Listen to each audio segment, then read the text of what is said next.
I want to talk about the mindset of IdrA at this point. He knew he was up. I wouldn't say he was like... No, he was pretty initial pressure. Yeah, he was pretty far up. Being 4 base to 2 base, or an emerging 3 base, is pretty substantial. Not only that, having Broodlords at the time, when your opponent doesn't have Mothership for such a long time, that's another key thing. And I can understand where people might get a little bit confused with who was ahead, who was behind, because I think it was really hard to determine that. But a lot of times that endgame stage is actually determined not by what your army is, not by how much minerals or gas you have in your army, but really by the army composition and the mothership energy. And it's really crazy to say that, but the Vortex is what really empowers the Protoss at that endgame stage. If they don't have Vortex energy, it's suicidal to actually engage with a Zerg that has Spine Crawlers, Infestors, and Broodlords. It's just not feasible. Yeah. And, and we see that Alicia, he's able to really keep his composure throughout that game. There's many times where I know I'm Protoss, and I just kind of crumble to the pressures there, especially if they're advancing with Spine Crawlers and Creep all the way to right outside your 4th. But yeah, so props to him, and we'll see if he's able to take it and bring it in game number 2. For now, we see the... Oh, you want to bring in one more point? Yeah, that being said, I feel like IdrA's confidence might be a little bit rattled at this point. Because he's a very emotional player. I don't think anybody could disagree with that. He is a very emotional player. And, it could potentially get to the best of him. And he's in a position where... He doesn't want to get cannoned by that 3rd spot. Because there's a spot on Daybreak where you can cannon and really mess it up. But, IdrA, he's really playing keep away with this probe and trying to really make sure... Careful on the top spot. Well, I mean, at the same time, he's really abandoned all attempts at the natural. And will Alicia keep that probe up? Oh, yes, he will. And in the meantime, he's getting everything else normally back at home. Good trap here. Oh, wow. And, yeah, IdrA's really doesn't want to get that cannon down. Very diligent with his drone control and where that probe goes. Really good zoning. He has to worry about 2 key areas, of course, on top of the pylon and below the pylon. Pylon will finish. And that's unfortunate because that's 100 minerals that's just being sapped away. It doesn't do anything, no purpose. I guess it draws out the drones a little early, but they were in good time.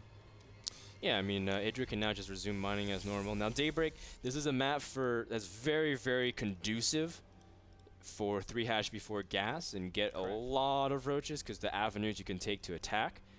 And I just like Stefano's kind of style, whoever you want to credit it to. I like that kind of style a lot on this map. But at the same time, Protoss has a lot of options for 2-base timings. We've been watching a lot of Hero. He goes Blink a lot on this map.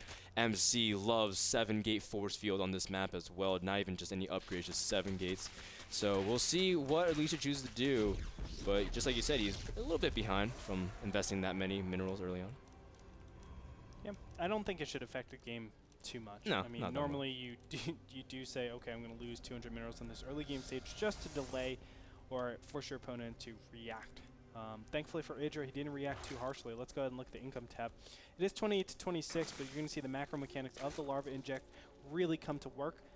They're going to be skyrocketing him ahead. You can see already 30 to 30.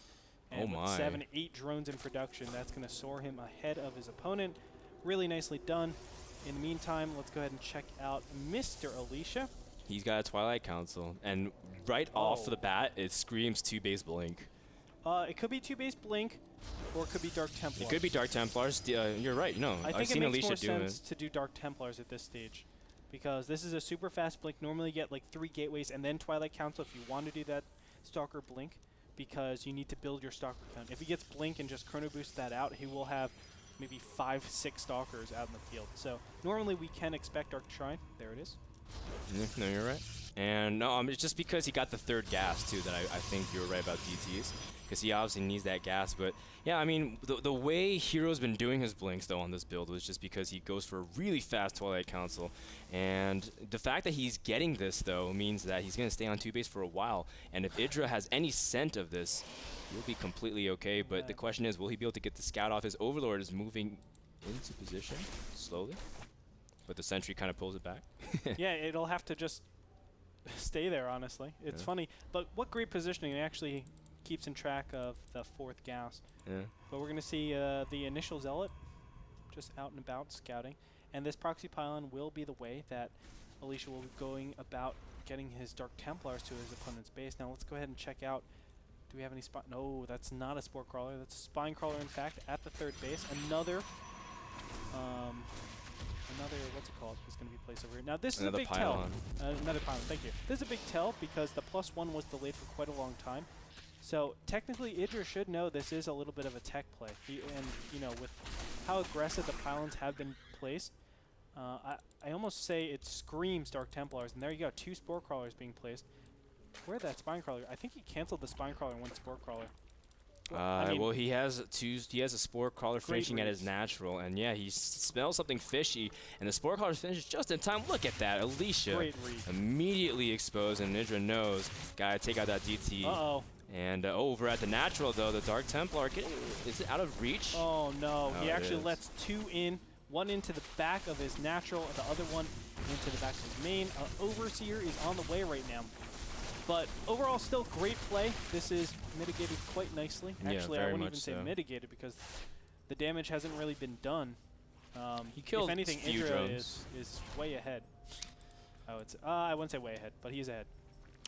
He's comfortably ahead, and I would say that because IdrA, the whole idea is when you go Dark Templars this early, you invest a lot of not just gas, but time.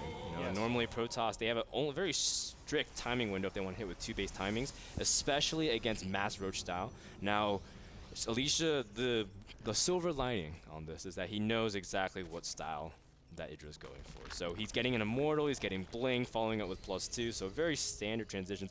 But IdrA is very, very comfortable. He just has to hold on to his lead. Oh my goodness. Now, a great way to do this is just go mass roaches and build Spore Crawlers, build Spine Crawlers to make sure you're not susceptible to any Dark Templar play.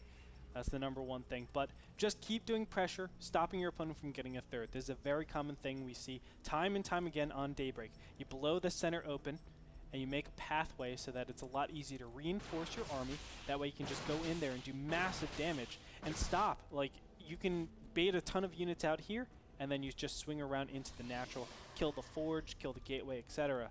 And you know, it's almost unstoppable at this point. And with IdrA's massive lead, I think he can do a style like that gets him the win. But I like what Alicia's doing. He's got a Warp Prism.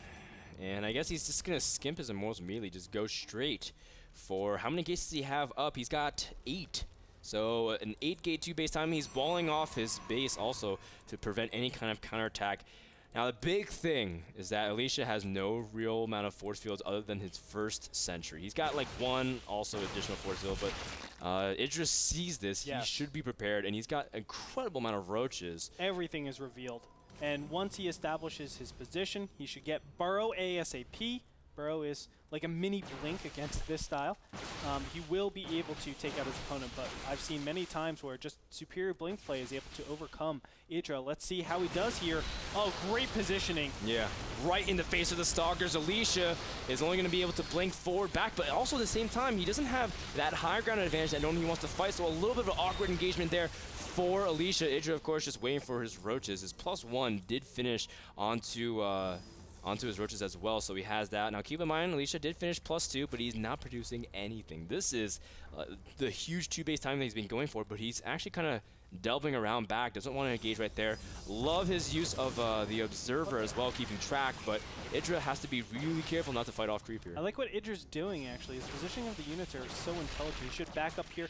All he's looking to do is always sandwich his opponent. Oh, there's the big Blink on top of the roaches. Oh my god, Alicia taking a pretty nice advantage there. Oh, wow. Oh my goodness. Oh man, yeah, I mean IdrA, he's too busy doing everything else back at home. He was macroing, obviously, by his POV, and he's not actually able to really get the sandwich he was looking for. And the roaches, you know, they're not actually as intimidating as before. There's still a lot of Stalkers. Keep in mind, the Stalkers are pretty weak, but IdrA has been preparing things like Infestions to come out, but does he have enough to really hold this off? Alicia's still got a lot of Stalkers, and he's blinking back very nicely. The Zealots also pushing back the roaches. No, I mean, at this point, IdrA, he's still keeping a supply advantage, but it still could go either way. IdrA confronting it directly. Alicia moving his Stalkers forward, but also blinking back at the same time.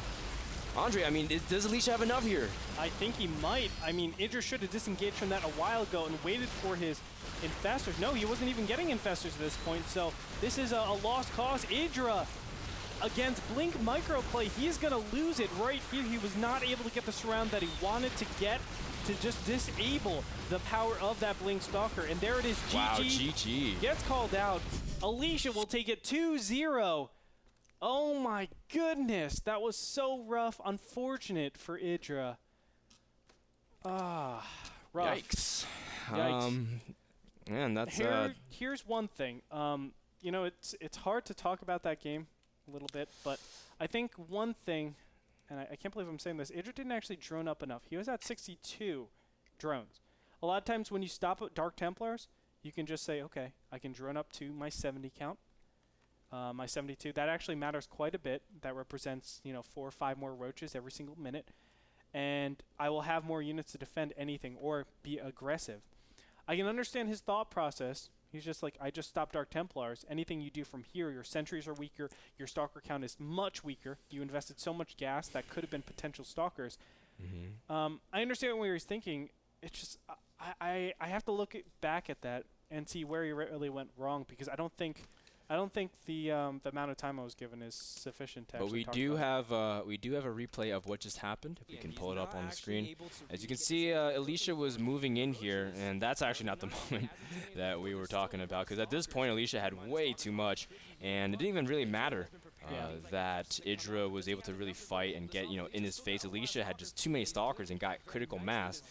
I think the big moment was right before this, when IdrA had his roaches off creep down that ramp, off his natural, and he was trying to set up for a sandwich, but Alicia was able to capitalize and blink forward and trap the roaches. And you were saying like, oh, IdrA was setting up a beautiful sandwich, but I was at the same time saying he has to be careful, because if he gets caught there, that's it. Like, he loses half of his roach army, and from there Alicia was able to ride his way to victory. I guess one thing I would say is get a Hydra Den. Oh, here just it is. on retainer. You know, maybe that would help out a lot.